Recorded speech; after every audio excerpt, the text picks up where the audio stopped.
You're listening to the Codependent Millennial Podcast with Sophie Shiloh, episode 47, How to Enjoy Your Life Instead of Dwelling on Negatives.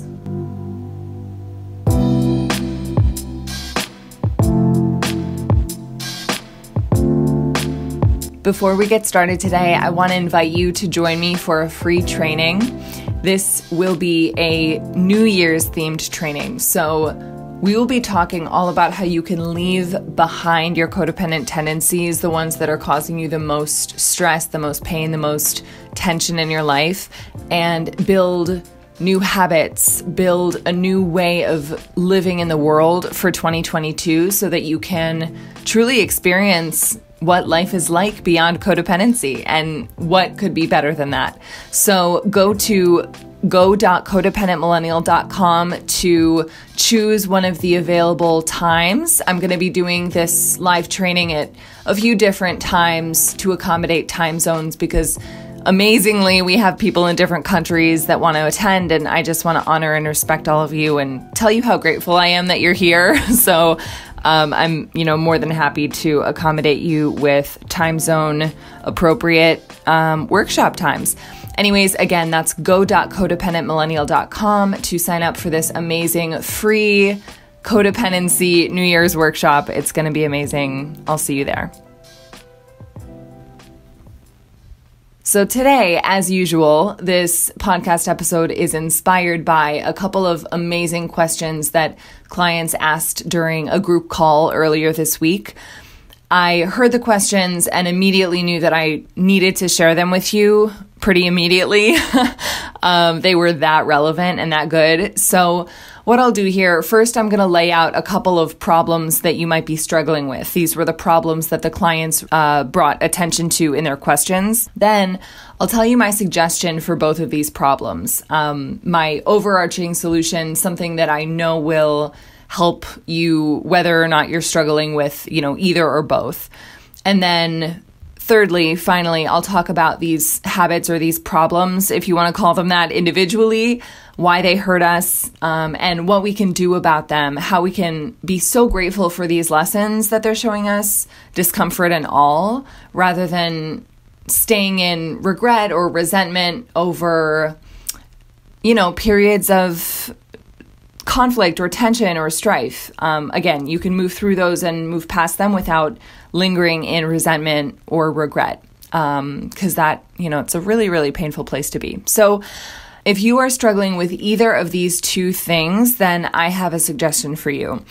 Number one, if you find yourself wanting to enjoy your life instead of constantly trying to force yourself to be more and better and different and bigger and shinier and all of it, if you find yourself really unable to enjoy your accomplishments, to just enjoy yourself, to enjoy your life, if you find it really challenging to celebrate yourself, that's problem number one.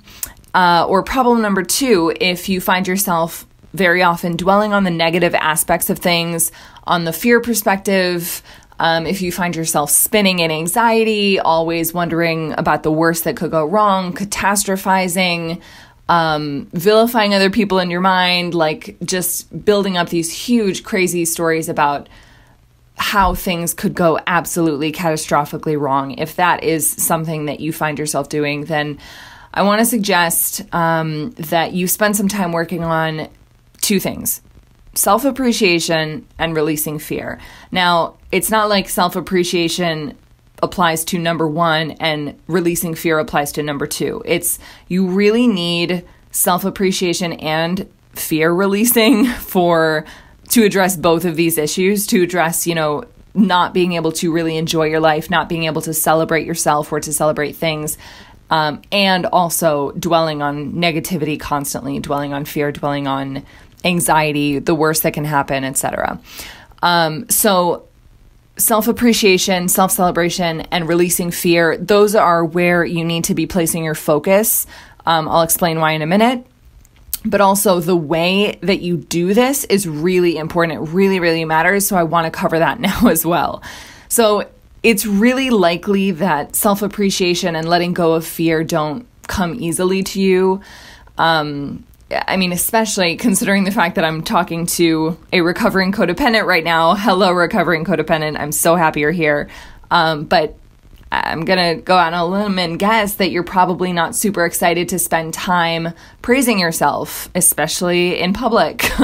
And you probably aren't super excited about letting go of control in all of the different areas where you've been trying to micromanage or control things or monitor and manipulate and just control. It's really not going to be a comfortable process for you to, or even a comfortable concept for you to consider letting go of control, especially in the ways that you've been kind of holding pretty tightly to control for a long time. So just know that you are worth the challenge of going through the discomfort of releasing the painful ways that you used to do things. So if, for example, you have been withholding self-appreciation from yourself for your whole life, it is going to be very uncomfortable and, yes, admittedly, extremely painful to step into self-appreciation and gratitude for yourself and praising yourself, even privately, even quietly. I'm not even talking about around other people because, I don't care about that. I care about your relationship with you. But yeah, it's going to be extremely difficult for you to do that. But again, please remember, please know that you're worth the challenge. You are worth the pain that it will require you to go through when you show love to yourself for the first time in a long time or forever. Like, it sounds counterintuitive, but I've covered this very, very briefly on past podcasts, but I know it's an important topic to talk about. It's counterintuitive, so I think it's important for us to make people aware of something that they wouldn't necessarily know. You guys, if you have been withholding love from yourself, it's not going to feel good when you start to love yourself. It's not going to feel good when you start to be nice to yourself. It's going to feel really weird, really uncomfortable. If you are offering patience and compassion and grace to yourself for the first time ever, it's going to feel like a threat, like danger. It's going to feel like you went down the wrong path and you've got to turn back now. It's going to feel very vulnerable. Oof, not fun. Please push through. Again, you are worth the challenge.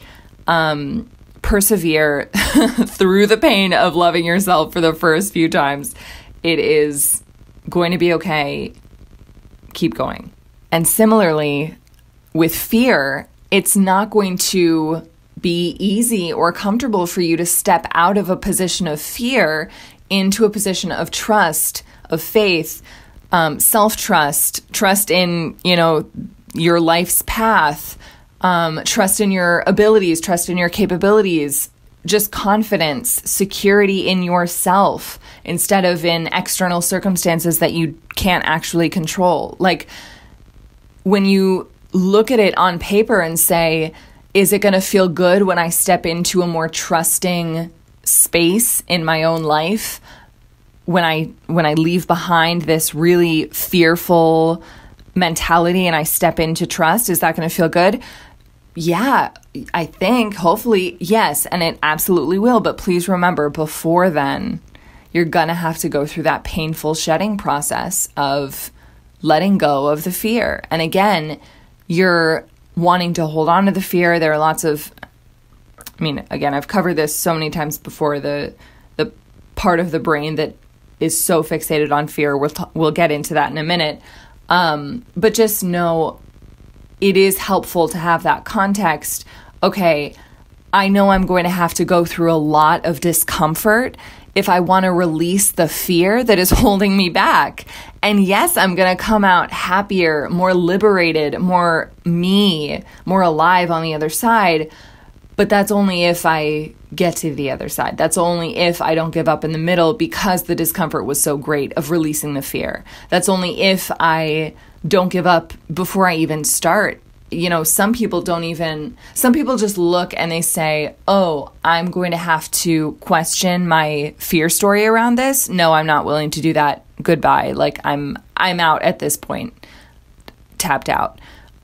Some people tap out at that point, and that's not to judge at all, because you have to understand this is individual for everyone. We all have our reasonings, there's context for everything, but just know you are worth the discomfort. You are worth not giving up on yourself. You are worth not giving up before you begin.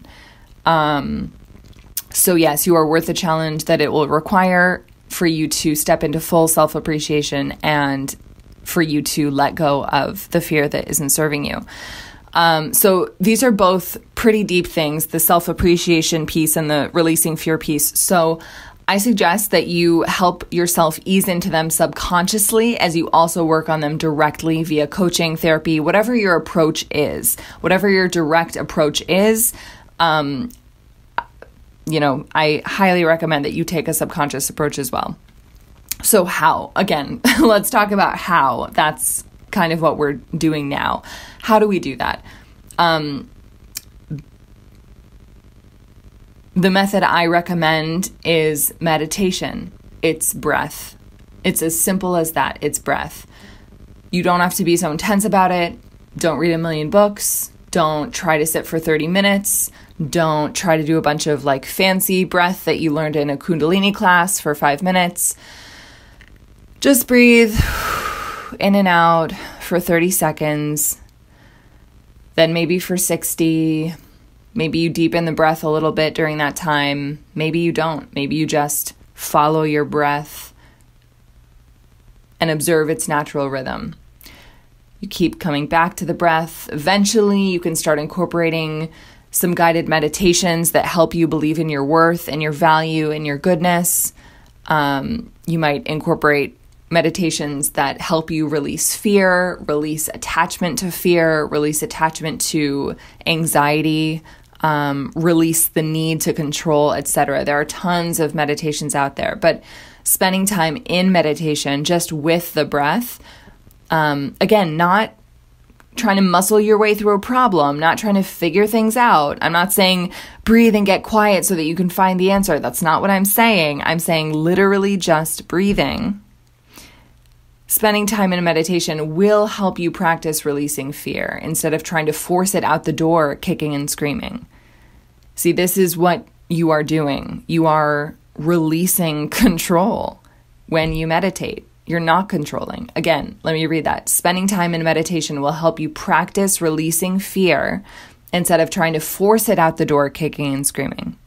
You can let this meditation practice help you normalize all of the new healthy habits you're cultivating with your more active work in therapy or coaching or reading as well. So again, really, absolutely use this meditation time to ease in subconsciously to the more loving, more gentle, more compassionate, just more beautiful way that you're beginning to treat yourself, and the more beautiful way that you're beginning to live.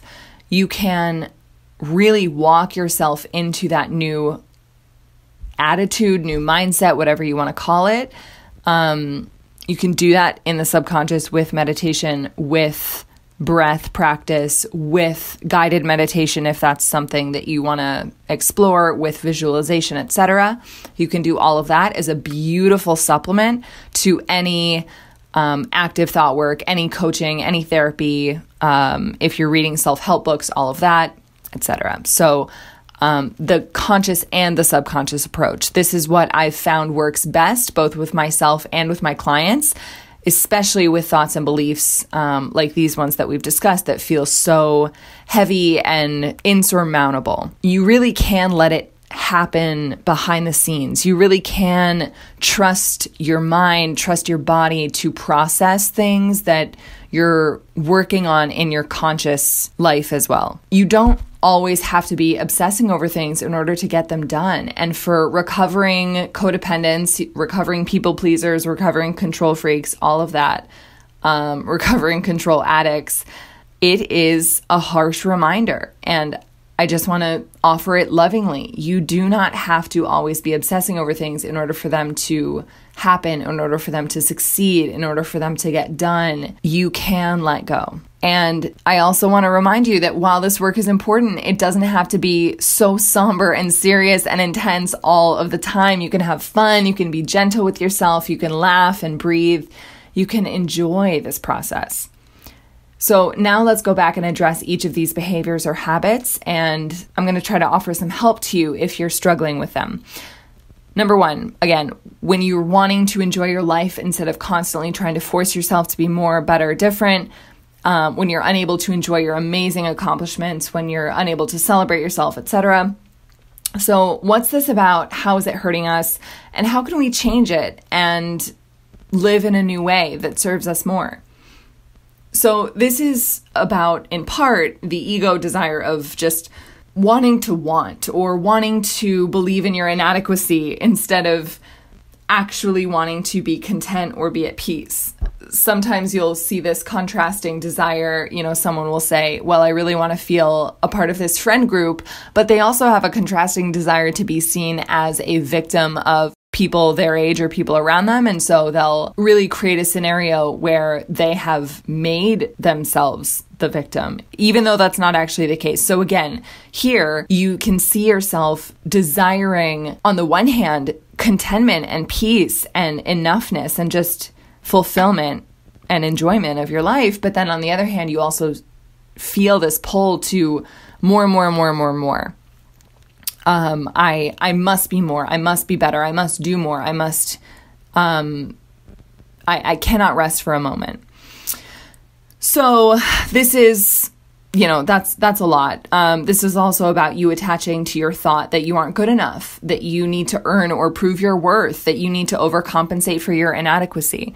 A lot of us develop these thoughts throughout life. They're very common in our society, of course. And it really can be extremely painful, the thoughts we think about ourselves. I think that's just important to acknowledge.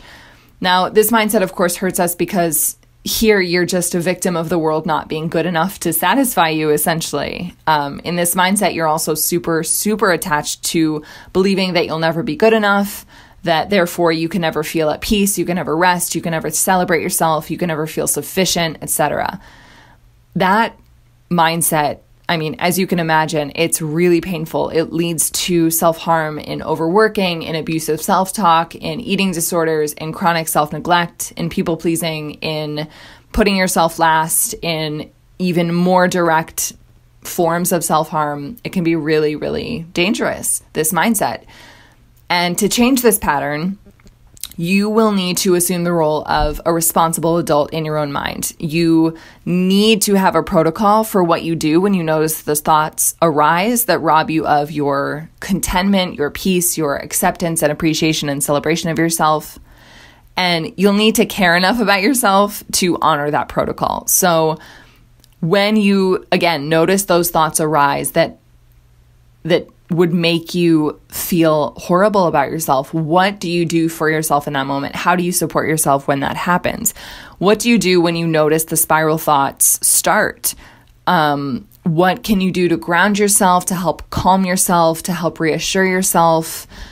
How can you release the thought, I need to prove and earn my worth, in the moment when it comes up and you really believe it? How can you reaffirm your worthiness and your inherent value and the fact that there is so much to appreciate and celebrate about you when the thoughts that say the opposite are the loudest? You get to explore the answers to these questions. You get to discover your own path towards accepting and appreciating both yourself and your life. And I say you get to because you really get to. This is a treasure. This is a gift for you. This is a treat. It will be individual for all of you. Your answers will all be custom, and each of your paths will take you through the exact obstacles that each of you needs to go through in order to learn how to do this, how to accept and appreciate yourselves. And I think that's the most incredible, beautiful, amazing miracle thing.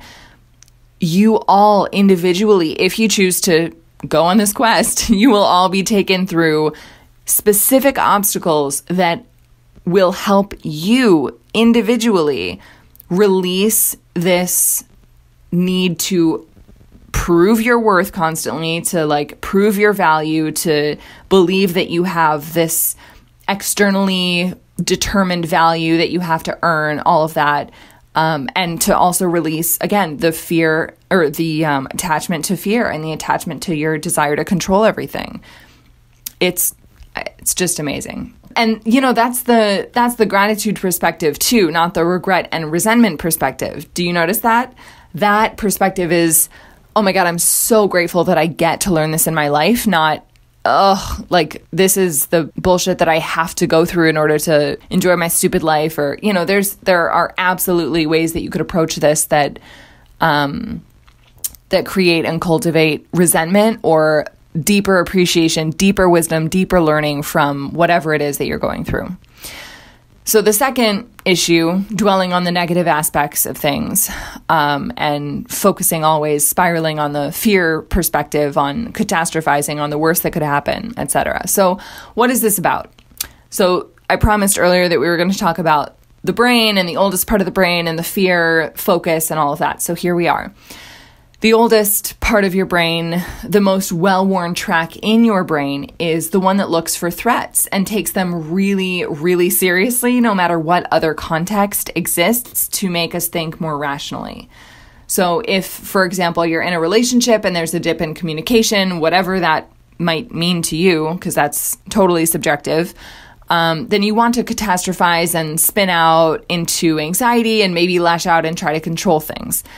In that moment, and here's where you can see how taking the negative more seriously than the positive is going to hurt you, is in that moment, the fear is masquerading as something useful to you. The fear is pretending to be super real, super important, super urgent, and the truest thing in the universe. It's fact, right?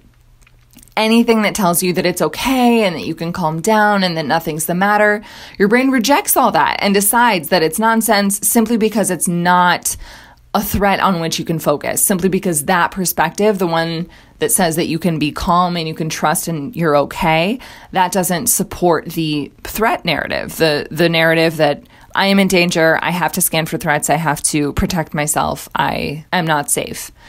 So you can think about how exhausting that would be constantly. And if you're stuck in this cycle, I know that I don't have to tell you how exhausting it is. I know that you're exhausted by your rumination on the fear. And I know that because I know how that feels. I'm a recovering codependent talking to you from a place of experience with this personally, not just in serving my clients. So let's think, how can we change it, and how can we do so in gratitude rather than in resentment and regret? So it does help a lot if you know that neurologically your brain is programmed to scan for and focus on potential threats. Again, not even threats, just potential threats. So when you have this context and this understanding, then you can just start to detach just a little bit from those thoughts that make you bristle and feel so scared and trapped and anxious in your life, rather than peaceful, trusting, confident, determined, accepting, grateful. All of these other emotions that you can choose when you ask the question, what else might be true? After your brain offers you a bunch of really crappy options to freak out about.